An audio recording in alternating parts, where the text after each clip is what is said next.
யாரெல்லாம் அந்த இயக்கத்தில் ஆளுமைகளாக இருந்தாங்களோ அத்தனை பேரையும் நீங்க நீக்கினீங்க. யாரையும் நீங்க அரவணைக்கல.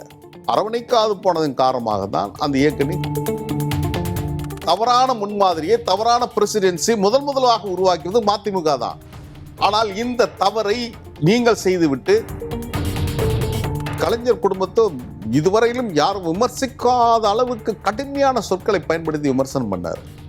அதுக்கப்புறம் நான் மாநிலத்தில் திமுக தலைவர் தளபதியை சந்திக்கிறாரு. அதே போல் கோயம்புத்தூரில் சந்திக்கிறார். சந்தித்து அவர் கையை பிடிச்சி கெஞ்சி, நான் எந்த எதிர்பார்ப்பும் இல்லாமல், எந்த நிபந்தனையும் இல்லாமல் உங்களுடன் நான் இணைந்து பணியாற்ற விரும்புகிறேன், எங்களை சேர்த்துங்க அப்படின்னு அவர் கெஞ்சியதின் காரணமாகத்தான் திமுகவுடைய தோழர்கள் கொஞ்சம் பேர் அந்த சமூக வலைத்தளத்தில் இருக்கிறவங்க திமுகவுக்கு எதிராக, அண்ணன் தலைவர் தளபதிக்கு எதிராக கடுமையான விமர்சனங்களை நாள்தோறும் வச்சுட்டு வராங்க. இந்த இணையதள ஒருங்கிணைப்புக்கு யார் தலைவர்னா சாட்சாத் எல்லா தேர்தலையும் தவறான முன்னுதாரணங்களை, தவறான நடவடிக்கைகளை எடுத்து அந்த கட்சி கரைந்து காணாமல், கழுதை தேய்ந்து கட்டெரும்பு போன மாதிரி இப்போ கரைந்து போயிடுச்சு.